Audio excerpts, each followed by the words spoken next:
चलिए तो स्टार्ट करते हैं वीडियो। आज का वीडियो मैं लेकर आई हूँ एनबीएस का नॉन टीचिंग स्टाफ रिक्रूटमेंट से रिलेटेड। ठीक है, यहाँ पर वेरियस पोस्ट निकाली हैं इन्होंने और अलग अलग एलिजिबिलिटी रखी गई है हर पोस्ट के लिए। ठीक है, काफ़ी अच्छी वैकेंसी यहाँ पर निकाली है। तो इस वीडियो में मैं आपको सब कुछ बताऊंगी कि किस पोस्ट के लिए क्या एलिजिबिलिटी है, लास्ट डेट क्या है, स्टार्ट एप्लीकेशन क्या है, ठीक है, और बाकी एग्जाम किस तरह से होना है वो सब कुछ। तो स्टार्ट करते हैं और आप मुझे फॉलो कर सकते हैं इंस्टाग्राम पर, लिंक आपको नीचे डिस्क्रिप्शन में मिल जाएगी।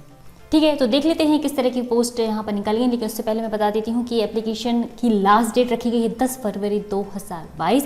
वहीं पर इसकी जो एप्लीकेशन है वो स्टार्ट हो चुकी हैं। ठीक है, तो आप ऑनलाइन इसकी जो ऑफिशियल वेबसाइट है nbs.in, ठीक है, उस पर जा कर के यहाँ पर आप अपना ऑनलाइन एप्लीकेशन फॉर्म फिल कर सकते हैं। ठीक है, तो स्टार्ट करते हैं। तो देखिए जो वैकेंसीज हैं, assistant commissioner, assistant selection officer और junior translation officer, junior engineer, stenographer, computer operator, junior assistant and multitasking staff. वहीं पर है female staff nurse, creating assistant, ठीक है, electrician, cum plumber, lab attendant and mess helper. ठीक है, इस तरह की यहाँ पर निकली हुई है वैकेंसी। अब यहाँ पर मैं आपको बता देती हूँ वैकेंसी के अकॉर्डिंग क्या एलिजिबिलिटी किस पोस्ट के लिए रखी गई है। ठीक है, तो सबसे पहले तो स्टार्ट करते हैं हम। ठीक है, सबसे पहले स्टार्ट करूंगी मैं post eligibility for assistant commissioner जो के लिए निकली है। तो यहाँ पे देखिए सबसे पहले जो पे स्केल है काफ़ी अच्छा है। ठीक है, तो फॉर असिस्टेंट कमिश्नर पोस्ट 1 के लिए पे स्केल है का सबसे पहले लेवल जो रहेगा, लेवल रखा गया है 78,000 से लेकर के 2 लाख तक। ठीक है, और अपर एज लिमिट रखी गई है 45 ईयर। ओके, और वहीं पर एजुकेशन क्वालिफिकेशन देख लेते हैं।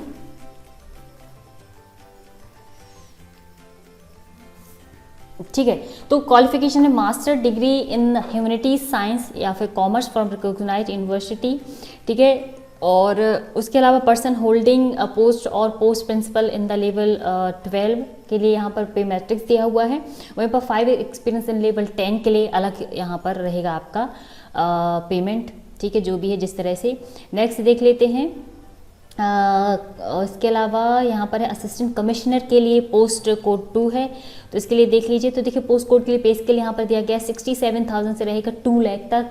अपर एज लिमिट रखी गई है 45 ईयर। वहीं पर हम देखेंगे क्वालिफिकेशन।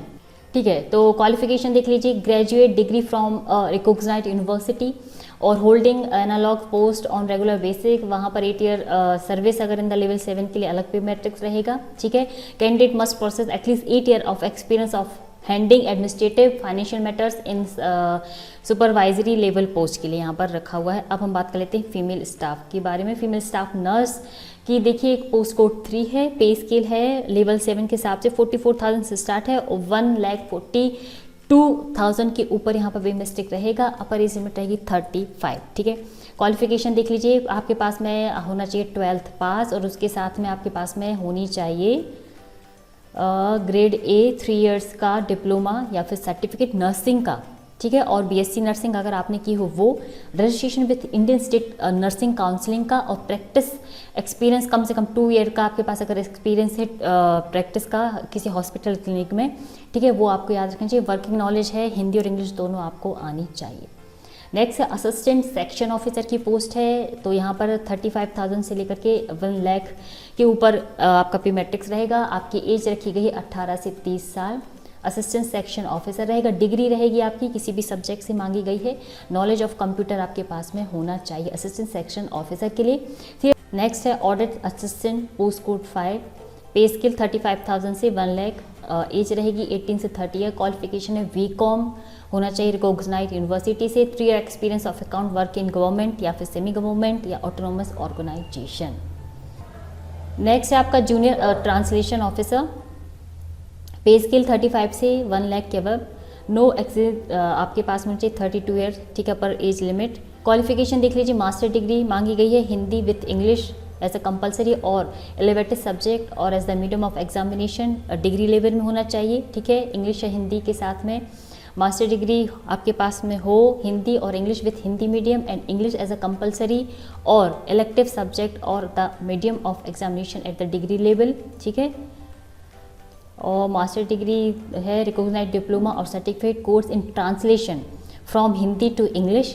ठीक है, वाइस वर्सा और 2 इयर्स का एक्सपीरियंस यहाँ पर होना चाहिए translation work from Hindi to English.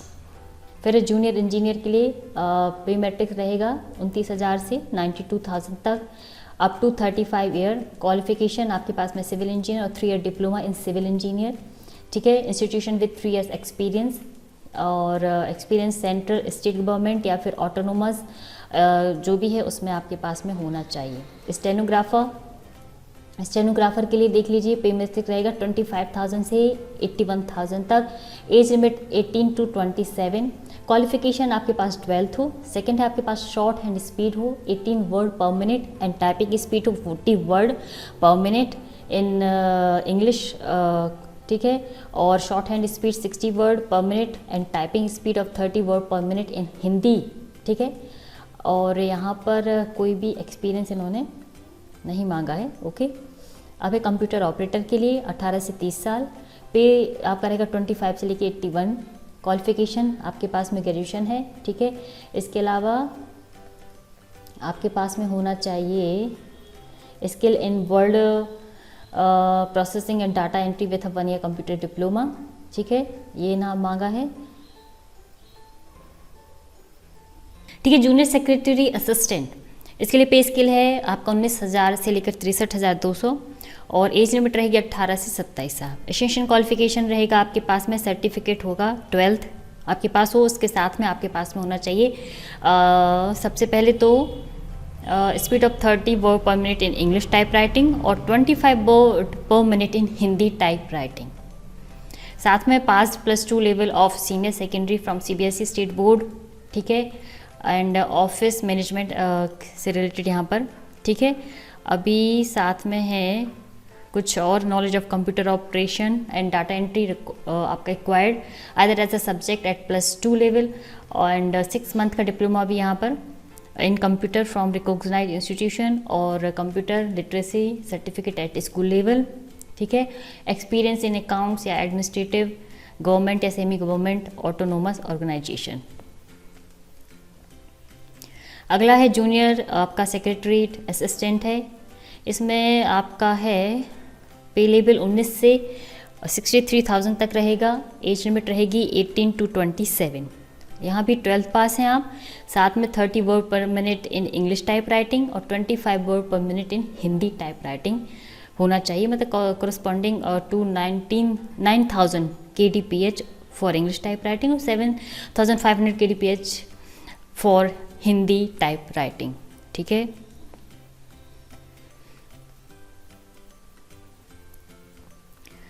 फिर है आपका इलेक्ट्रीशियन के लिए यहाँ पर बोला है कि 10th पास ITI सर्टिफिकेट और एटलीस्ट 2 इयर्स एक्सपीरियंस हो आपके पास में वायरिंग और प्लगिंग वर्किंग का। इसके लिए भी 19,000 से लेकर 63,000 तक यहाँ पर रखा गया है, एज 18 से 40। लैब अटेंडेंट है आपके पास में सबसे पहले पे जो लेवल उन्होंने बोला है 18,000 से 56,900 तक रहेगा, एज लिमिट रहेगी 18 से 30 साल और 10th क्लास का आपके पास सर्टिफिकेट हो और डिप्लोमा अगर आपके पास में लेबोरेटरी टेक्निक का, ठीक है, और या फिर 12th class with science stream के साथ में होना चाहिए। फिर आपका मैथ्स हेल्पर है तो इसके लिए भी वही पे स्केल 18 से 56, 18 से 30 साल, मैट्रिकुलेशन पास हैं आप, ठीक है, और 10 year experience of working in government resident organisation school, passing of skill test, ठीक है, बाय NBS। और फिर मल्टीटास्किंग स्टाफ रहेगा, ठीक है, इसकी भी वही रहेगी 18,000 से स्टार्ट रहेगा 56,900 तक, age limit 18 to 30, class 10th। Age relaxation रहेगा, जो ST/SC रहेंगे उनको 5 इयर्स का, अदर बैकवर्ड रहेंगे 3 इयर्स का, ठीक है। NBS एम्प्लॉयज़ रहेंगे only if applying for the post of JSA, JSA, JNP cadre और लैब अटेंडेंट, मैथ्स हेल्पर और MTS के लिए अगर करते हैं, ठीक है। For the post of maths helper age relaxation जो भी रहेगा, ठीक है। मल्टीटास्किंग के लिए नो एज बार। उसके बाद में आपका असिस्ट जो रेगुलर MBS एम्प्लॉयज़ हैं इफ अप्लाइंग अगर कर रहे हैं तो उनके लिए 5 ईयर का, 3 year continuous service in central government में अगर कर चुके तो उनको 5 साल का, पर्सनल ऑर्डिनरी जो है, ठीक है, जम्मू कश्मीर से उनको 5 साल का, पर्सन विथ डिसेबिलिटी उनके लिए SC/ST के लिए 15, OBC के लिए 13, जनरल के लिए 10 ईयर। उसके बाद में जो सिलेक्शन प्रोसेस रहेगी वो इस तरह से रहेगी कि आपका सबसे पहले तो CBT जो रहेगा कंप्यूटर बेस्ड एग्जामिनेशन लिया जाएगा, ठीक है। और फिर होगा इंटरव्यू, उसके बाद में शॉर्ट लिस्टेड कैंडिडेट जो भी जिस तरह से चुने जाते हैं, ठीक है। मोड ऑफ सिलेक्शन ये रहा। तो देखिए मोड ऑफ सिलेक्शन है शॉर्ट लिस्टेड जो कैंडिडेट रहेंगे जिनका परफॉर्मेंस अच्छा रहा होगा सीबीटी में, उनको इंटरव्यू के लिए बुलाया जाएगा, ठीक है। तो इंटरव्यू आपका होगा, फिर उसके बाद में आपका जहाँ पे स्किल टेस्ट की ज़रूरत है वहाँ पर आपका स्किल टेस्ट भी रहेगा, और फिर आपका वो दिया जाएगा सिलेक्शन। और ये सिटीज़ हैं जहाँ पर इसका एग्ज़ामिनेशन होगा। और साथ में ध्यान रखें नेगेटिव मार्किंग भी यहाँ पर रहने वाली है, ठीक है, 1/4 की। अब है स्कीम ऑफ एग्ज़ामिनेशन। तो स्कीम ऑफ एग्ज़ामिनेशन के देखा जाए तो अलग अलग पोस्ट के लिए स्कीम ऑफ एग्ज़ामिनेशन अलग अलग है, ठीक है। रीजनिंग न्यूमेरिकल एबिलिटी जो आपके असिस्टेंट कमिश्नर है, मतलब पोस्ट 1 के लिए, तो रीजनिंग एबिलिटी रहेगी, और लैंग्वेज का आपका रहेगा test general English, general Hindi, 10-10 number का जनरल अवेयरनेस रहेगा। और फिर एकेडमिक जो आपका रहेगा चाइल्ड डेवलपमेंट एंड पेडागोजी, और learning perspective in education, residential system, ठीक है। कुल मिलाकर यहाँ पे रखा गया है द टेस्ट 3 आवर्स, इसके लिए आपको 3 घंटे का टाइम दिया जाएगा, ठीक है। और एडमिनिस्ट्रेशन एंड फाइनेंस भी आएगा, तो टोटल 150 मार्क्स का 150 क्वेश्चंस रहेंगे। फिर है आपका असिस्टेंट कमिश्नर के लिए पोस्ट कोड के लिए reasoning, general awareness, language 10 number English और हिंदी दोनों के लिए 15-15, क्वांटिटेटिव एप्टीट्यूड। फिर आपका रहेगा GFR, FR ऐसा लेटेस्ट DOPT, ठीक है। और रूल्स जो भी हैं जिस तरह से रहते होंगे एडमिनिस्ट्रेटर में, ठीक है, इसके लिए भी 3 घंटे का टाइम है, 150 नंबर का क्वेश्चन।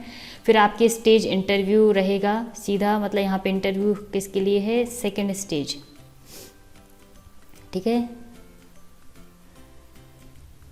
यहाँ पर है सेकेंड, मतलब सेकेंड स्टेज रहेगा इंटरव्यू। अब आ जाते हैं पोस्ट ऑफ फीमेल वाले में भी जो नर्स है उसके लिए भी यही है, reasoning ability, general awareness, current affairs, language English Hindi, subject का जो नॉलेज आएगा, ठीक है, इसके लिए है 2.5 घंटे, 120 नंबर का यहाँ पर होगा। फिर पोस्ट ऑफ असिस्टेंट जो रहेगा उनके लिए देख लीजिए,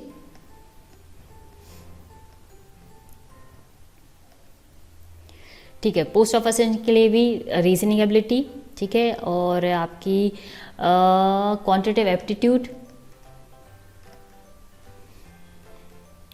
लैंग्वेज टेस्ट, जनरल इंग्लिश, ठीक है, और बेसिक नॉलेज ऑफ कंप्यूटर है, जनरल अवेयरनेस है, और जो भी है RTI act 2005 legal aptitude service rules, ठीक है, ये 40 नंबर के, तो ये होगा आपका 130 नंबर का पूरा पेपर, 2.5 घंटे का टाइम रहेगा। अब आते हैं ऑडिट असिस्टेंट के लिए क्या है। तो ऑडिट असिस्टेंट के लिए भी वही reasoning ability, quantitative aptitude, language test रहेगा दोनों के लिए, बेसिक नॉलेज ऑफ कंप्यूटर और general awareness, current affairs, subject knowledge रहेगा, ठीक है। अलग अलग पार्ट का 2.5 घंटे का यहाँ भी टाइम रहेगा, और ये रहेगा आपका 130 नंबर का पेपर। फिर है पोस्ट ऑफ जूनियर ट्रांसलेशंस के लिए, तो अब यहाँ पर आपका आ जाएगा translation English to Hindi, translation Hindi to English, फिर आपका mental reasoning ability, general awareness, subject knowledge Hindi और इंग्लिश जो भी रहेगा, 2 घंटे का टाइम रहेगा, ठीक है। टोटल 100 नंबर का। फिर आता है आपका जूनियर जो सिविल इंजीनियर, उसके लिए भी 100 नंबर का पेपर है, 2 घंटे का टाइम है, सब्जेक्ट नॉलेज रीजनिंग रहेगी, थोड़ी जनरल अवेयरनेस रहेगा, थोड़ी लैंग्वेज टेस्ट रहेगा और बेसिक नॉलेज ऑफ कंप्यूटर रहेगा। फिर आता है आपका, मतलब इसके बाद में इंटरव्यू सभी के लिए है second stage for the post of stenographer. तो लैंग्वेज टेस्ट रहेगा आपका, फिर जनरल अवेयरनेस रहेगा, फिर basic knowledge of computer operation 100 number का रहेगा, 2 आवर्स ड्यूरेशन रहेगा। सेकंड स्टेज जो इनकी रहने वाली है वो है स्किल टेस्ट, क्योंकि स्टेनोग्राफर है तो यहाँ पर इनका स्किल टेस्ट दिया जाएगा। Speed 80 word per minute and typing speed of 40 word per minute in English, और shorthand speed 60 word per minute and typing speed of 30 word per minute in Hindi. फिर आपका कंप्यूटर ऑपरेटर के लिए वही रहेगा, reasoning ability, language test, quantitative knowledge of computer, 2.5 घंटे का time रहेगा। फिर पोस्ट ऑफ कैटरिंग के लिए वही रहेगा, reasoning, general awareness, language test, knowledge of computer और डोमेन प्रोफेशन नॉलेज जो भी रहेगा, 120 क्वेश्चंस, नंबर उतने रहेंगे, 2.5 घंटे का टाइम। फिर जूनियर सेक्रेटरी के लिए mental reasoning ability, quantitative aptitude, general awareness और करंट अफेयर्स, फिर लैंग्वेज कॉम्पिटेंसी टेस्ट रहेगा, बेसिक नॉलेज, ठीक है, 2.5 घंटे का टाइम। फिर है उसमें टाइप राइटिंग टेस्ट भी मांगा गया है। फिर है आपका जूनियर सेक्रेटरी के लिए भी वही है, 130 नंबर का क्वेश्चन रहेगा, 2.5 घंटे का टाइम रहेगा। टाइप राइटिंग टेस्ट भी यहाँ पर लिया जाएगा। फिर इलेक्ट्रीशियन के लिए भी वही है, सेम सब्जेक्ट रिलेटेड, और बाकी reasoning, general awareness, language. Total marks 120, 2.5 घंटे का समय। लैब अटेंडेंट की रीजनिंग, जनरल, लैंग्वेज से रिलेटेड, ठीक है, सब्जेक्ट से रिलेटेड 120 क्वेश्चन रहेंगे, 2.5 घंटे का टाइम। फिर हेल्पर के लिए भी वही रखा गया है, बस सब्जेक्ट स्पेसिफिक जो भी नॉलेज रहेगा, 120 नंबर का पेपर रहेगा। फिर है मल्टीटास्किंग स्टाफ, उसके लिए language, general awareness and basic knowledge of computer operation, ठीक है, इस तरह से दिया हुआ है। बाकी एडमिट कार्ड जब एग्जामिनेशन की जो डेट आएगी, भी टेंटेटिव डेट मान के चलिए 9 मार्च है, ठीक है, बाकी हो सकता है डेट आगे बढ़ जाए। और जो भी इन्फॉर्मेशन है आप इसकी ऑफिशियल वेबसाइट navodaya.gov.in पर देख सकते हैं, ठीक है, वहीं से आप एडमिट कार्ड, इंटरव्यू जो भी आता है वहीं पर इन्फॉर्मेशन आपको मिल जाएगी, ठीक है। अब एप्लीकेशन फ़ीस के बारे में भी बात कर लेते हैं। तो देखिए, अलग अलग पोस्ट के लिए असिस्टेंट कमिश्नर रहेगा 1500, फीमेल स्टाफ नर्स है उनके लिए 1200, assistant section officer, audit assistant, junior translation officer, बाकी जितनी पोस्टें हैं उनके लिए 1000, और जो लैब अटेंडेंट और मल्टीटास्किंग स्टाफ उनके लिए है 750। ठीक है, तो ये थी एक इम्पॉर्टेंट रिक्रूटमेंट एनपीएस से रिलेटेड। आपको वीडियो पसंद आएगा, यदि पसंद आए तो लाइक कर सकते हैं और मुझे फॉलो कर सकते हैं इंस्टाग्राम पर।